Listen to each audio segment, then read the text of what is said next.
Okay, good morning, everybody, and welcome to today's webinar. Today we're going to be discussing control and moisture ingress to help mitigate CUI. This is our third in our series of webinars. The first one we did was speaking of contact-free installation systems. The second was not all inspection ports are created equally. And we'd like to thank everyone who attended those two webinars. We had a fantastic attendance and lots of positive actions afterwards. So thank you very much. And then, yeah, as I said, today we're going to be discussing how to control moisture ingress into your installation systems to help mitigate CUI. So my name is Karl Metcalf. I'm VP of Business Development here at Integrity Products. Just got my 4-year anniversary here at Integrity, so that's fantastic, and thanks to all the Integrity team. So combined, I have about 18 years of experience in the construction and oil and gas industry. Joining me here today is my colleague Ahmad, as always. Ahmad, say good morning. Yeah, good morning, everyone. Thanks, Karl. Hi, everyone. This is Ahmad Rana. I'm Technology Commercialization Director with Team Integrity. And I have a master's degree in materials and corrosion engineering from Dalhousie University. And I have 10 years experience carrying out field inspections, asset integrity, as well as R&D functions. Great. So on today's agenda then, we're going to be discussing CUI and damage mechanisms, moisture ingress points and sources of moisture, terminal cycling implications, moisture barrier products that we have, some additional products that Integrity Products carry as well. We'll do a quick summary, and then we'll leave it open for some questions then towards the end. Okay, so as we can see on the screen, so there are a bunch of listed damage mechanism. So as the name of this, the presentation indicates that the control moisture ingress mitigates CUI. So that is basically the correlation between the moisture and CUI. So first we need to know what is CUI. CUI is corrosion under insulation. So this is one of the damage mechanism among 70 damage mechanism that has been reported by American Petroleum Institute. And like other members of the corrosion family, so CUI also needs moisture for its occurrence. And when we say about the CUI, so it's a very well-known damage mechanism across the industry. And it's being reported that 40 to 60% failure in the piping system is because of the CUI. And when we try to specify the pipe size with CUI, so it's being reported that the piping with diameter of 4 inch and less, they are more prone. That means they are 81% more sensitive towards CUI in terms of the failure. And in terms of the maintenance budget, 10% of the maintenance budget spending is related to the damages from CUI. And when we try to say that what is the probability, consequence, or the quantification of CUI, so there are multiple factors that actually influence CUI in terms of the design, type of insulation, condition of insulation, and also the surrounding conditions and the various equipment and interface factors.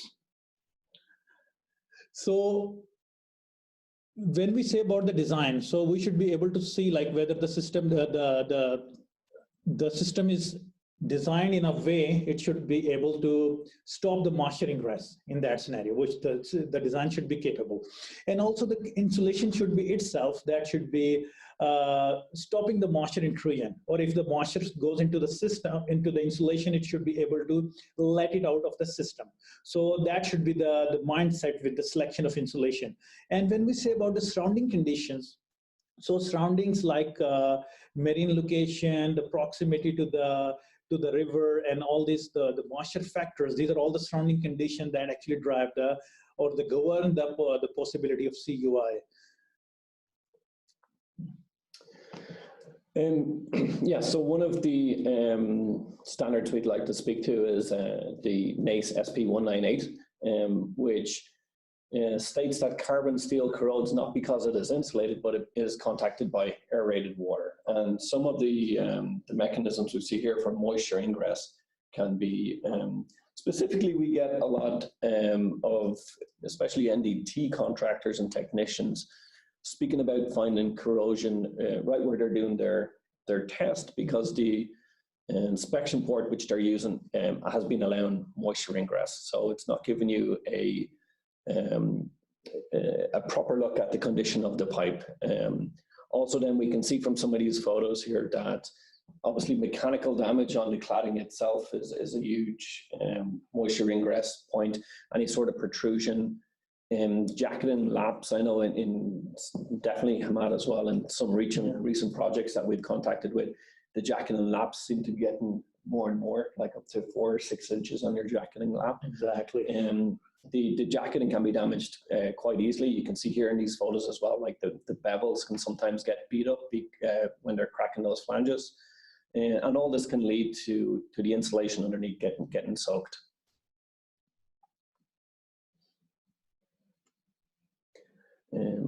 Also, these are some recent photos that we took from a project that we were working on in northern Alberta. So you can see on the left-hand side here, some trees have fallen onto the pipeline, resulting in damage to the outer cladding.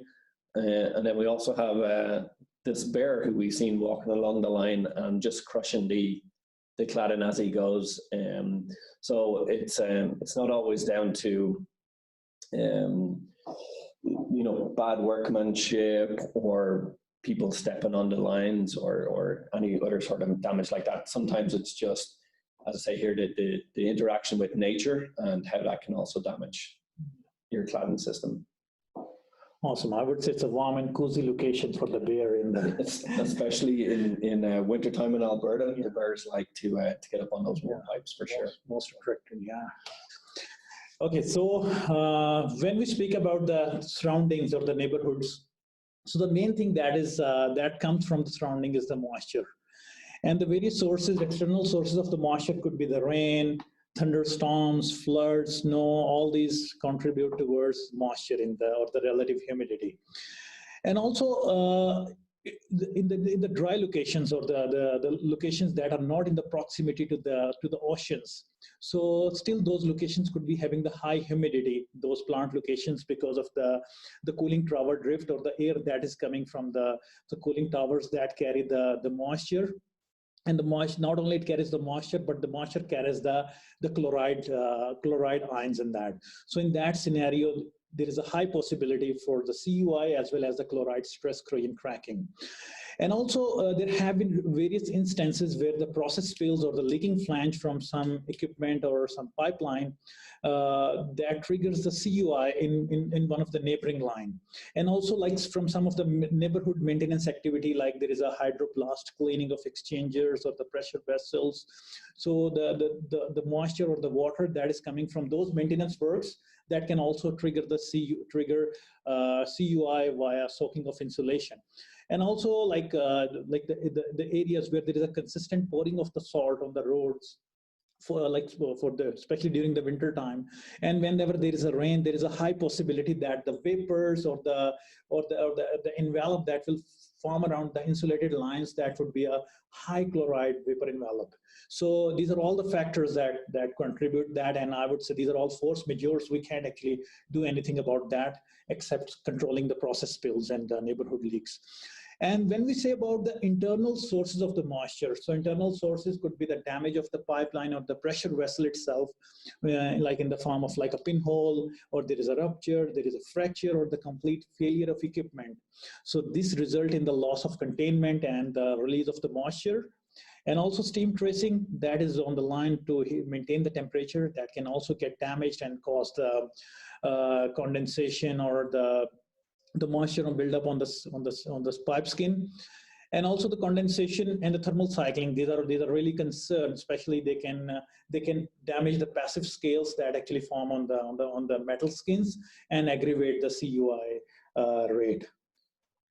So as I just mentioned about the thermal cycling, what it does actually.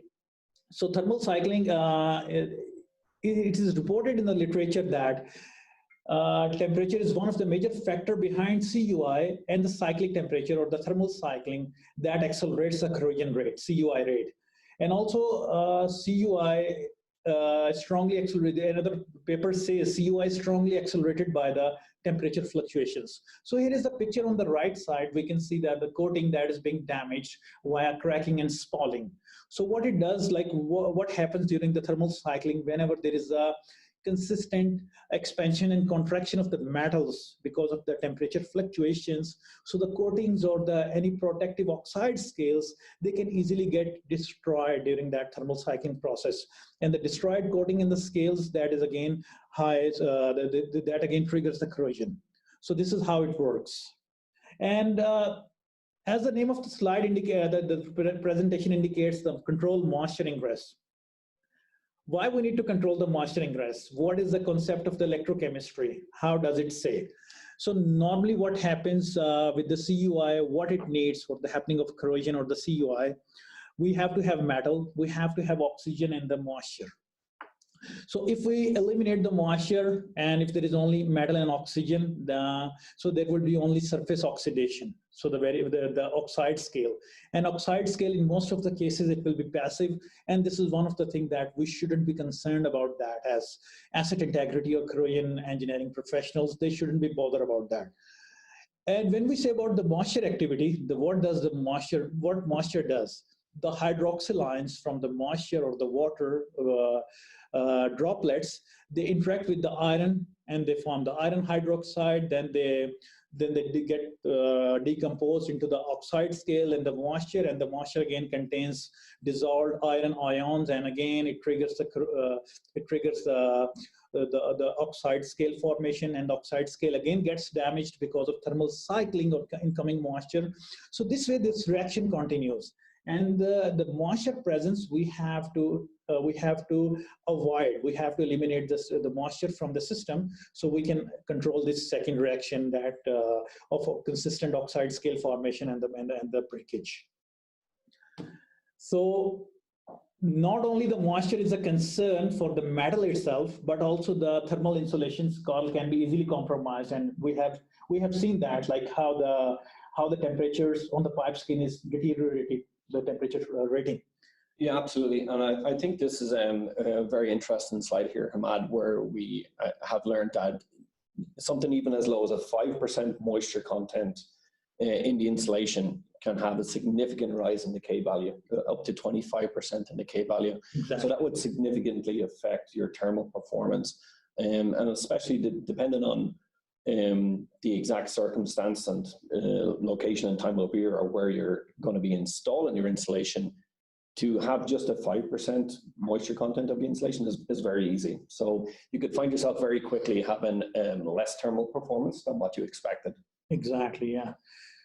So, and like sometimes they say that we can increase the thickness of insulation to increase the K, to reduce the K value, but I would say it's not, it won't really help. Yeah, a more cost-effective way of doing it may be to try to control the moisture ingress into the insulation. Yeah, exactly. So before I talk about the controlling the moisture ingress via use of the various moisture barrier products, I will just talk briefly about the challenges at the various moisture gateways. As Karl, you mentioned earlier, like the inspection port is one of the moisture gateway, means the point where the moisture can easily intrude into the system. So API 581, that is standard for risk-based inspection. So that says that like the promptly replacing and resealing of the plugs, here it refers the inspection plugs, is imperative. So what is the purpose? So that the moisture can't go into the system. And imagine that if the moisture is going into the system from the location of inspection ports, so we can definitely see more corrosion on the locations of inspection ports. And for me to be an asset owner, I would be really concerned about the quality of the data and the confidence in the numbers that I get from the data.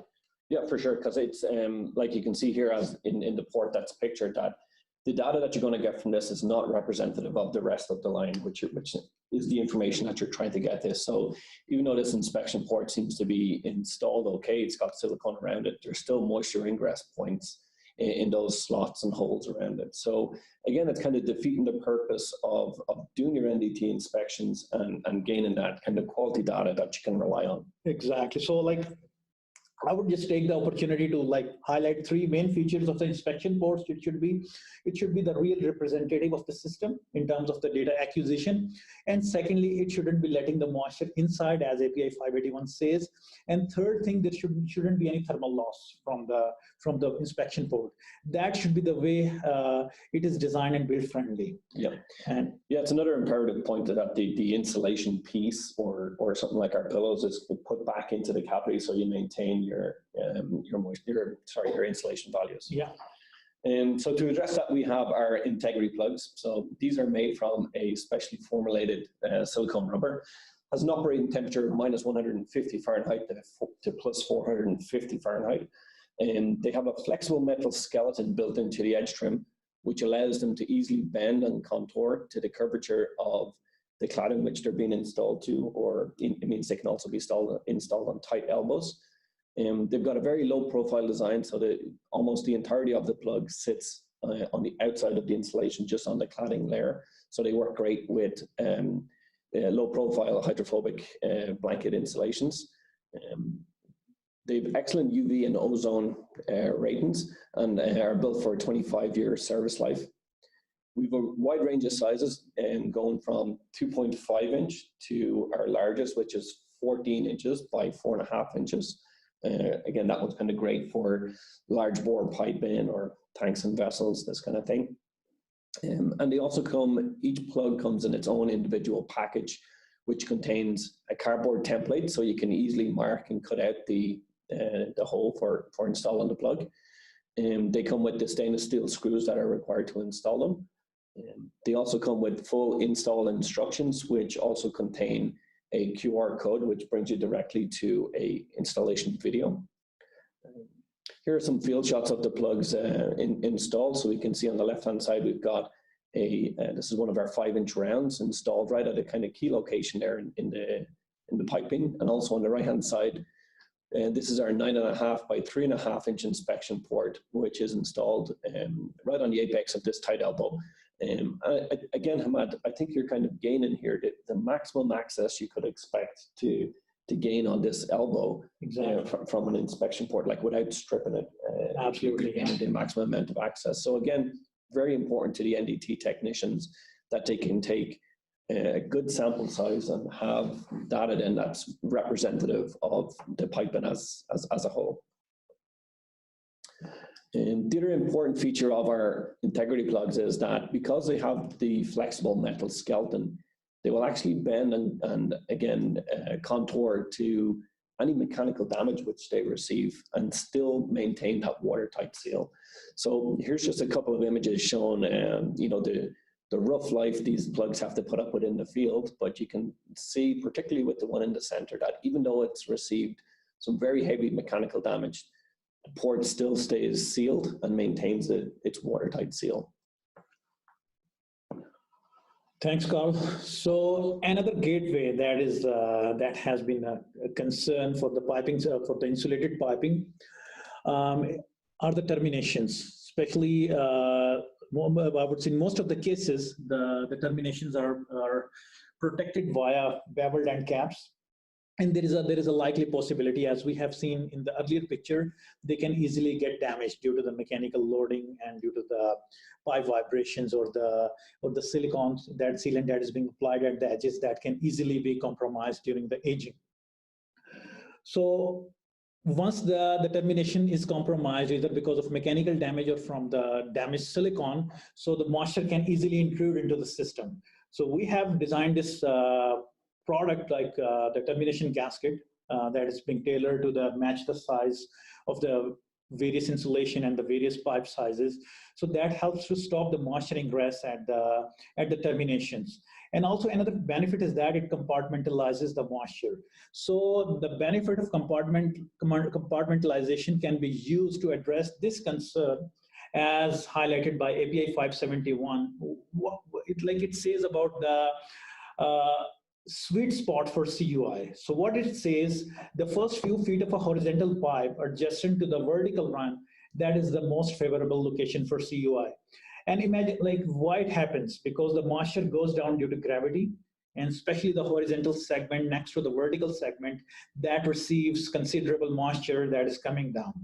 And imagine we have a termination gasket that can stop that moisture transmission via insulation. If we compartmentalize that moisture travel and we do the proper inspection and the maintenance at the same spot, definitely we can eliminate that, the CUI from that loop. Yeah, for sure. And as you said, Ahmad, moisture is always going to move towards the low point in the system. So we see a lot of clients use our termination gaskets in order to be able to either seal those terminations or compartmentalize their system. Particularly, they might use our drain plugs as well, so that you're given a path for moisture to escape the system. So you're stopping it traveling down your lines, and you're also giving the moisture a path to escape. Exactly, and this is also made from solid state silicon compound that can fit up, like that can survive up to the temperature, constant temperature of 240, 250 degrees Celsius. And because of the wide range of sizes, and it can match the wide range of thickness of insulation thicknesses, it's a precision fit, and it's very user-friendly in terms of installation. And so there is no need for special workmanship for that. And these are some field shots for the horizontal and the vertical terminations. So all you need for installation, just need to apply the silicone. No need to apply more, I would say. Yeah, so the termination gasket itself is just kind of open on one side, so allows you to kind of open it and wrap it around the pipe. And it's then just a friction fit, like the cladding comes over top, and one of the standard bands that they use in the industry is just going to be used to kind of to fix it in place. And then, clients again usually just have a bead of silicone around the inside trim, and then it's as simple as that. So a very quick and easy install for prefabricated termination gasket, which, as I say, will maintain those that watertight seal at your terminations. Okay, so another concern in terms of the moisture intrusion is the protrusion in the pipes and the vessels itself. So this is like a citation from API 583 that says appurtenances or the protrusion, like in terms of grinnell clamps or the rings and the saddle or the support that actually project outside the insulation. So they create the openings. So those openings are the sweet spot for the moisture ingress, and definitely the CUI can be triggered from those locations. To address this issue of the moisture intrusion at the location of protrusions, we have the clamp covers, and they are made from the EPDM rubber and can sustain up to a temperature of 149 degrees Celsius, constant temperature. They are also made from, they also have a flexible metal skeleton like our integrity plug. They are having the excellent UV resistant, and they are available in range of sizes. So, like, interesting thing about this this plug is that we can stuff that with the insulation. So, and we can avoid the thermal losses from the. Yeah, absolutely. I think there's a couple of key features. As I said, it has the flexible metal skeleton, so it allows to form a nice seal with the curvature of the cladding itself. Again, we would recommend additional silicone to help seal it, and again, that's part of our install instructions. And then, of course, if you were to kind of just stuff it with insulation, you're kind of also protecting against any thermal loss through the grinnell clamp itself. Okay, so this is our perforated dimple wrap. So as we know that, like, the sweet spot for the moisture intrusion is via terminations, protrusions at the inspection port. And also there are like many instances the moisture intrudes through the jacketing labs or like any damaged cladding. So in those circumstances, the moisture intrusion rate would be significantly high. And once the moisture goes into the system, so there would be thermal losses because of the soft insulation, and the CUI on the pipe skin because of the moisture activity. So we have this the newly designed product that helps to eliminate the moisture out of the insulation. Even in the insulation is soaked, this is designed to take the moisture against the gravity. So via evaporation. And so how does it work? So basically it's creating a standoff between the jacketing, outside jacketing, and the outside surface of the insulation, but I would say inside surface of the jacketing and the outer surface of insulation around a 6 millimeter standoff. And it has the perforations. That perforations allow the vapors to escape. So I would be able to show in the upcoming slide like how does it like allow the escape of the moisture. So yeah, here is some interesting data. We can talk about that. So this perforated dimple wrap recently we installed at one of the site of a Canadian asset owner, major Canadian asset owner in Western Canada. So we installed the perforated dimple wrap back in October 2019, and that we were given a trial section of a few kilometers, and then we did the data acquisition on a bi-weekly basis. Yeah, and it was installed over pre-existing wet and damaged insulation. Exactly. I think the moisture levels that we measured at the start were upwards of 80%. Absolutely, insulation. Yeah, significantly high.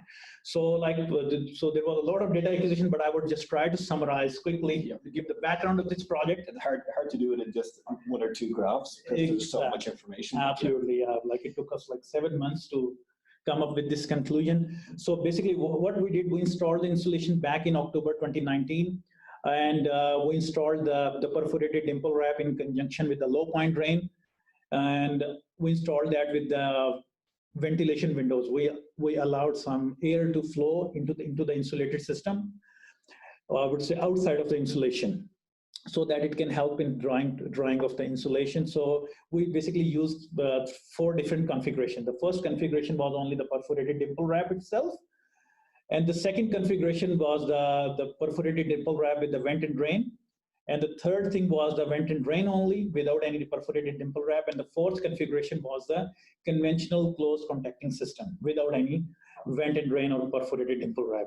So all these systems were characterized for the moisture level during the beginning of project. On October 21st, 2019, we had the first moisture reading in the insulation. And we found that like a certain system, I would say the conventional system, okay, here is some. So the system with the dimple wrap, vent and drain. So that was significantly high moisture level right in the beginning, around 75%. And we kept on taking the data on bi-weekly basis. So first I will explain the graph on the right side. So there is a bunch of information. Yeah, and so, I think one of the things that this graph doesn't explain is that I think initially on installing the perforated dimple wrap, like over a course of 6 weeks, we've seen a significant drop in the moisture content of the insulation, but it also then maintained that all the way till like when we concluded our testing in June. But again, as we're in the Western Canada, we had lots of different days where we had snowfall and stuff like this. So it was able to show us that it consistently was keeping the insulation dry. Absolutely. And on June 5th, we were able to see like the moisture level was around 1%. So I would say it was almost dry. And unlike the other systems like the conventional and then the system with only vent and drain, although they started as almost dry, but as of June 5th, 2020, and also during the course of testing project, we found that they were having significant moisture. So that was a success story made by the, I would say, perforated dimple wrap. And on the left side, the histogram, we can see that, so this is the average moisture level. So we took the average and we took the absolute values. So even the average moisture level with the dimple wrap, vent and drain, that also reduced significantly over the time. So we also tried to look for how the moisture actually escaped out of the system. So the very first mechanism was the evaporation, and we were able to find the evidence of the evaporation right on the inside of the jacketing. So we installed these inspection plugs at the location we were taking the data, and the time we just opened it, and we just find the moisture right on the inside of the plug. So that was an indicative like the moisture was coming from the inside of the system. And once this evaporation happens, so the moisture tries to find an escape path to go out of the cladding, and if we don't have any Meyer, any standoff, any low point drain, moisture can stay trapped in the system, and it can go back again in the insulation. Yeah, and your insulation is going to be in a submerged condition. Absolutely. In a lot of scenarios. Yeah, so we have to have a system in terms of the low point drains and standoff between the jacketing and insulation to allow it to escape. So this is a typical thermograph and how the moisture behaves in the system in terms of the condensation or in terms of the evaporation. So I will just explain this nice looking thermograph. So the red spot is showing the high temperature zone. So this is the hottest zone within the insulated system. So any moisture that was on the surface of the pipe, because of the high temperature, it will evaporate. So once it travels through the thickness of insulation, it's going through the various temperature zones. So the time it will reach the dew point, it will become liquid and try to come down to the 6 o'clock position or the low points. Or it will try to, even if it's a vapor, it will try to go out, and wherever it will find the condensation point, or maybe it can find the jacketing, or it can find the midway through the thickness of insulation, it will liquefy.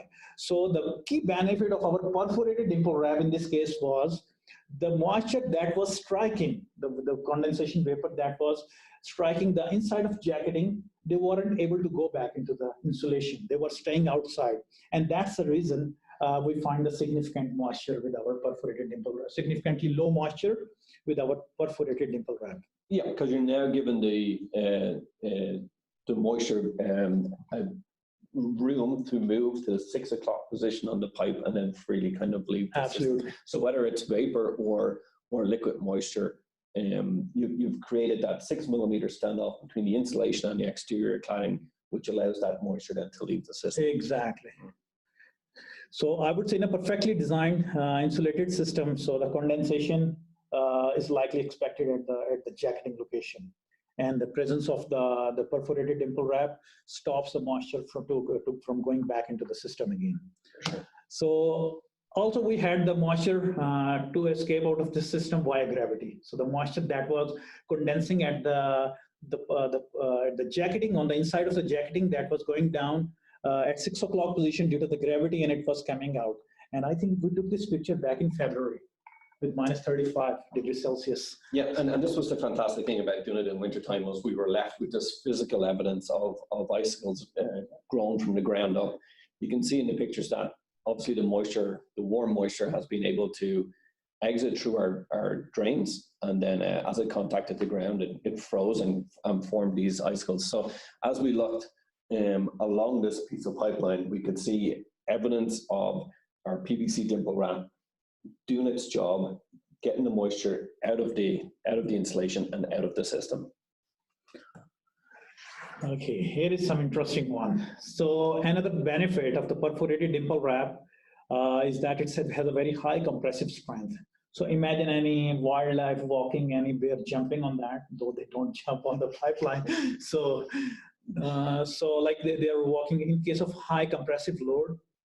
So it can still sustain without damage of jacketing, compromising insulation. Yeah, I mean, the compressive strength of 39 psi is quite considerable, and really gives the metal cladding that bounce back, from any sort of mechanical damage. And as we discussed earlier, I mean, it can happen in a number of different ways, whether it's a black bear walking on the line or a teddy bear jumping on the line. It gives it that bounce back and that rigidity now to be able to not only protect the cladding, but also then protect the insulation from getting wet.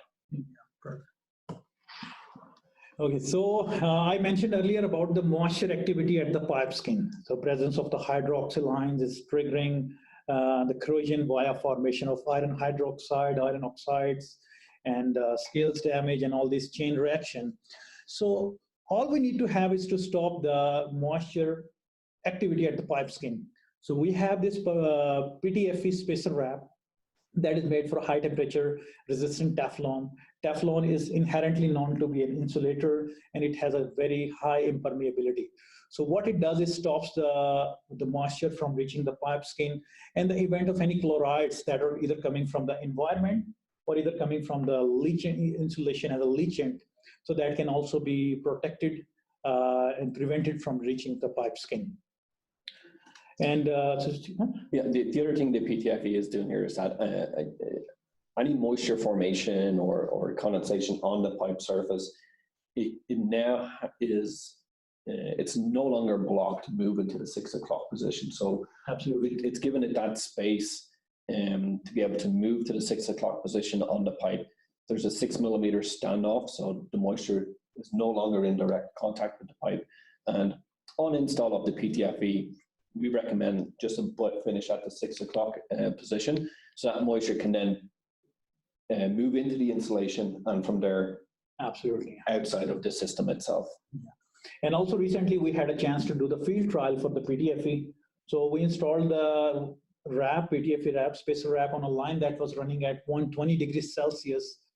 The time we installed the Ptfe wrap, by taking all the precautions, we installed the Ptfe wrap on the line, and we measured the temperature on the outside of Ptfe wrap. So it was around 59 degrees Celsius.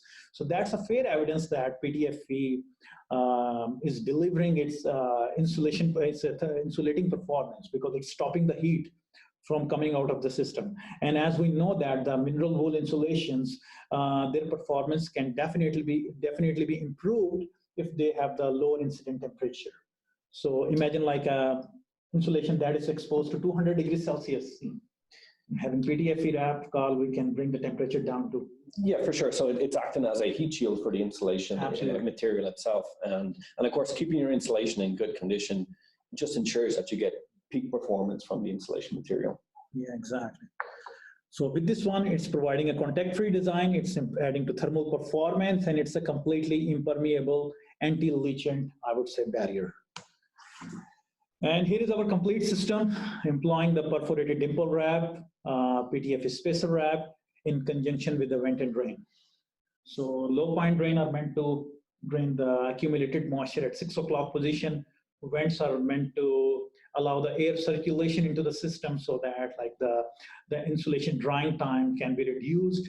And the Ptfe spacer wrap is helping as a last line of defense and stopping the moisture activity, chloride activity, and adding to thermal value of insulation. Yeah, and it's been great to get our full system in use on a large scale project, because these are products that we have been working very hard on over the last kind of 12 months. And we've done a number of projects with them, but we recently, been successful getting onto a large scale project. So it was fantastic to see that happening as well. Some of the other products which Integrity Products offers are integrity water indicators. We have a number of ways of doing insulation standoffs. So we've got a silicone and a polyphenylene sulfate insulation standoffs. Of course, we have our integrity drain plugs. And we also have our integrity fire plugs. And many of these products will be of the topic in upcoming webinars. Awesome. Yeah, so just in summary then, Ahmad, I think we've discussed everything we wanted to. We talked about CUI and some of the damage mechanisms. We looked at moisture ingress and the sources of moisture, the implications of thermal cycling, our moisture barrier products, and we just done a quick recap of the other products which we offer. So I think now we can leave the floor open for some questions. And I know that we already have a couple that have jumped in here throughout our presentation. So Ahmad, one of the first questions I see here is in regards to our Ptfe versus our coatings. So this was a question that came in actually yesterday evening, somebody preparing for our webinar. So they were asking about the Ptfe versus actually applying a coating, and what are the differences or the advantages of using the Ptfe spacer wrap over just having a coating on the pipe. Yeah, well, coating, although that is known to be a very good last line of defense, but even with the coating, we cannot, I would say, undermine the importance of contact-free systems. Even with the coatings, we have to have a contact-free system so that the soft insulations can be kept away from the coating. Yeah, you still don't want soaked insulation in direct contact with your coating system. Absolutely. Yeah. So, and also like with the coating, there are like variety of coatings available for the variety of materials. But the key benefit with the Ptfe, I see, is that like it can suit the variety of materials regardless of their metallurgy. So carbon steel, alloy steel, stainless steel, whatever we have, and for the range of temperatures up to 260 degrees Celsius, it can be retrofitted for those applications. And in terms of the installation, I would say it's easy peasy in terms of that. We don't need any surface preparation. We don't need any abrasive blasting or the curing time or after installation, some, like 3-core or multi-core system. There is nothing, that sort of requirement. One membrane we can install via high temperature 3M. Yeah, and I think it's one of the key aspects of actually applying a coating system, that the install is absolutely critical. Like, to get that even surface thickness and the uniform kind of application of it is so important, and can be difficult, especially in a kind of retrofit environment. So I think that's where, again, like where the Ptfe is very easy to install. It just comes in a large roll, you cut it to the sizes that you require and just kind of wrap it on the pipe. And you can also gain like a very consistent finish with it. One of the other key aspects, of course, is that the Ptfe is not only cheaper on initial install, but going forward throughout the life cycle of the system, it's a cheaper alternative to a coating system as well. Absolutely. Like the added benefit of thermal performance. With the coating, we normally don't see that. It's adding to the thermal performance of the insulation itself. Yeah, absolutely. It's certainly another key benefit to it. Yeah. But yeah, thank you for that question. One of the other questions, let's see here.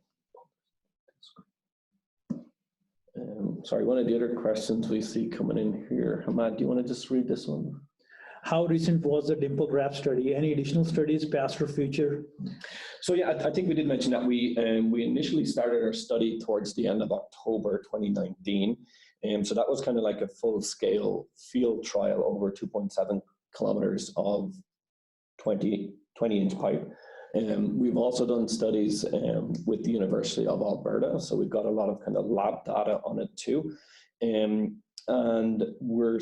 because it's a new product that we've introduced to the industry, and as I mentioned, we have just won our first very large-scale project with this material. We are conducting ongoing field trials and collecting and summarizing all that data to prove the benefits and the use of the product. What is the main difference between Dimple drain wrap and Ptfe wrap? So I think here again, they're just different applications. The Ptfe wrap is installed directly on the pipe. It's made from the Ptfe for its high temperature resistance, whereas the Dimple wrap is made from a relatively low temperature PVC. It goes on the outside of the insulation, and its key attributes are that it's allowing any moisture build up in the insulation, now room to move into the gap that it has created between the insulation and the cladding. That moisture can then can very easily move to the 6 o'clock position where it can drain out of the system. So as I say, we on recent projects, we have people using the full system, use the Ptfe to protect the pipe surface, and they're using the perforated Dimple wrap to protect the insulation and the cladding system. Okay, so here is another question. Can Dimple drain be applied directly on pipe instead on insulation?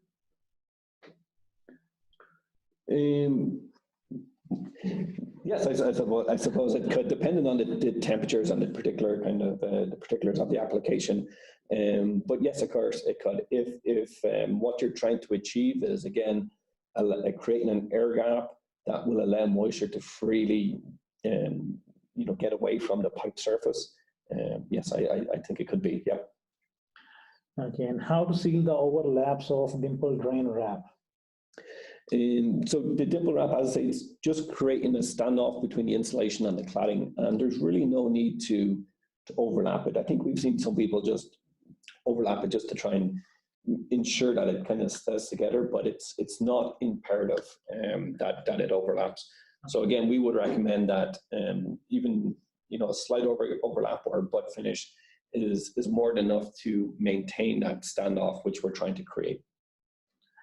Okay, so can you please explain again how perforated Dimple wrap works? So basically, the perforated Dimple wrap is actually giving, I would say, guided path to the vapors that are coming out of the insulation. So basically, it's working with the principles of nature, like I would say.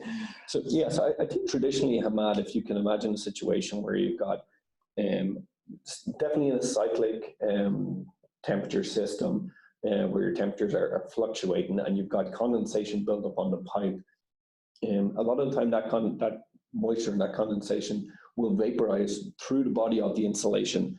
So once it starts to reach the outside of the cladding, what's it going to do? It's going to, when it reaches the cold surface, the cold inner surface of the cladding, it's going to recondensate and form moisture. So again, if the cladding is trapping that moisture in the system, it's going to soak back into the insulation, which will eventually contact the pipe.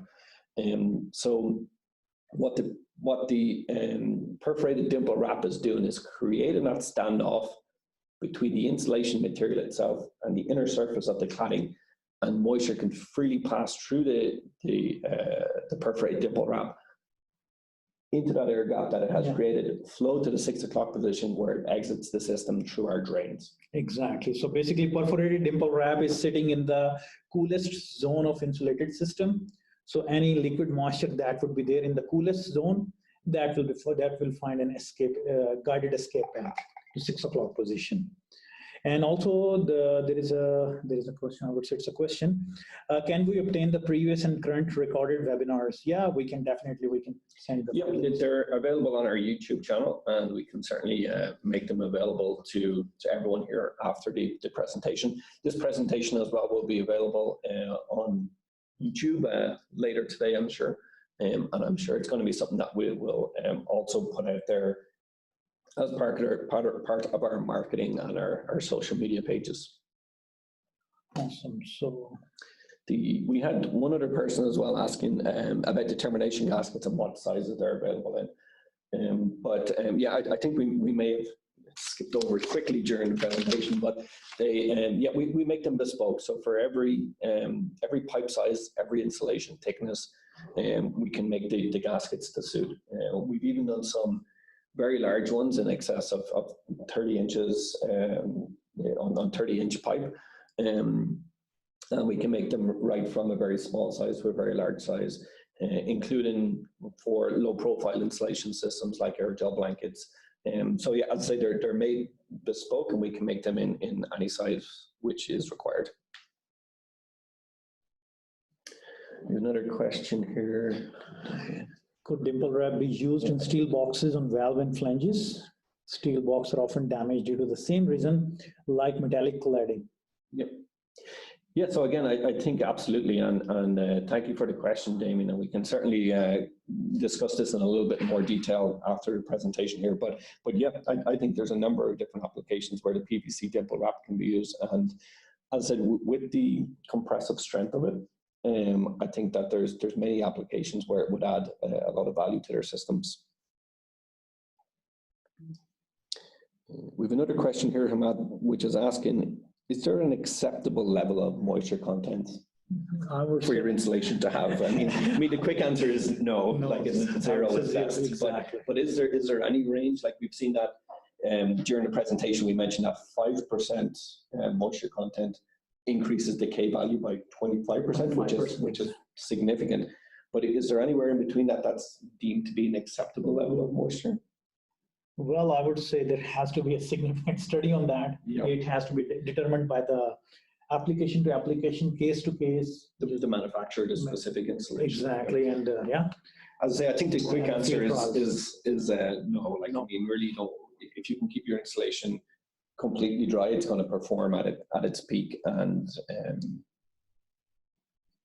but I think you're right as well, Matt, that there's a lack of data in the industry about that particular question. Okay, so is dimple drain suitable for use in cold insulation process? Again, I would say yes, depending on the particular application. I know that the work that we've done to date has all been on warm insulation systems, but that's definitely a question that we can address here and maybe answer with you directly after our webinar today. Okay. Use of Dimple drain wrap will increase the outer diameter of cladding and ultimate cost. How is it cost effective? I think we've installed the perforated Dimple wrap onto existing insulation, and how we've done that was to remove the existing jacketing, which was overlapped, I think 2 or 3 inches, but we removed the existing jacketing, we installed the perforated Dimple wrap, and then reused that same cladding to go back over it because it was overlapped, and the PVC Dimple wrap is only it's only creating an extra 6 millimeter to the thickness that we've seen that you actually don't have to oversize the cladding in order to use it.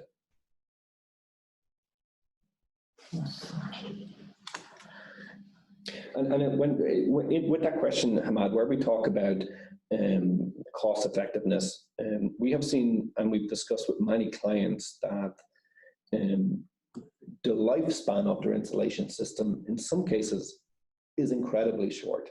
And we've heard instances of particular clients re-insulating a pipe 3 times in 5 years. Yeah, exactly. And you know, the metal cladding getting damaged and having to be replaced on an ongoing basis as part of the maintenance program. The PVC perforated Dimple wrap is a relatively cheap product, and if it can really have the benefits of extending the lifespan and the life cycle of not only your insulation itself, but the metal cladding as well, which is very susceptible to damage. So in terms of kind of a cost benefit analysis, I think you would find that the PVC significantly, absolutely, and would pay for itself in a very, very short period of time. Absolutely, yeah. And especially with the maintenance jobs, I would say it's super friendly. You don't have to strip off the insulation. Just remove the cladding, apply it directly. Yeah, again, traditionally, I think a lot of asset owners would, with wet and damaged insulation, they would be removing the insulation and disposing of it, and then reinstalling new insulation. With the perforated Dimple wrap, you have the opportunity to save that insulation. We've also been working with a lot of the major insulation manufacturers, and they have confirmed with us that once their insulation is allowed to dry out and get back into good condition, it will retain all its thermal performances as per out of the factory, out of the box, as per new kind of thing. So not only from a environmental standpoint are you doing your piece, you're not disposing of wet and damaged insulation, but for a cost benefit for the asset owner, it can be really significant.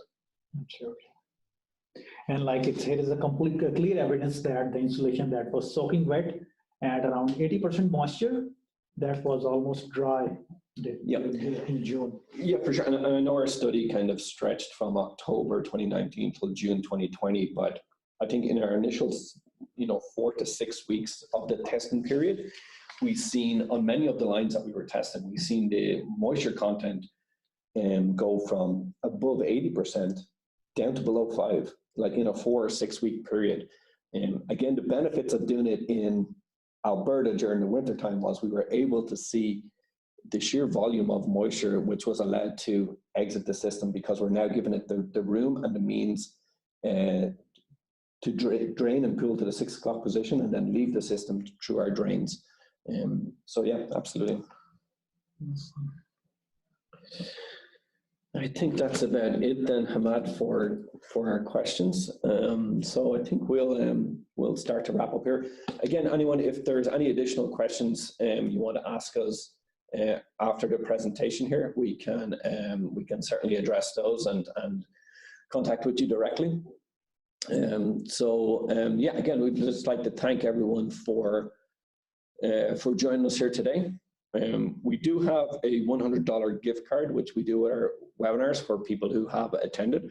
So today's lucky winner is Bobby Farrell. So Bobby, we'll be reaching out to you here afterwards to arrange getting that prepaid Visa card to you. And thank you very much for attending and your support here today. On an ongoing basis, as I say, we're quite active on social media. Our LinkedIn and Facebook is where we bring all our latest and greatest information, and also kind of updates on future webinars. I say, please feel free to reach out to us directly if you have any additional questions or would like a copy of today's presentation. As mentioned, later today, it should be available on our YouTube channel as well. So I'd like to direct people there too. And then, yeah, our full contact details are here. We can also be reached through our info line, which is info@integrityproducts.com, which is on our website, www.integrityproducts.com. So I think that concludes us for today's webinar. I'd like to thank everyone again for attending, and we've got a great number of questions, and I think we had some good conversation. So we really appreciate that. Thank you. Thank you, everyone.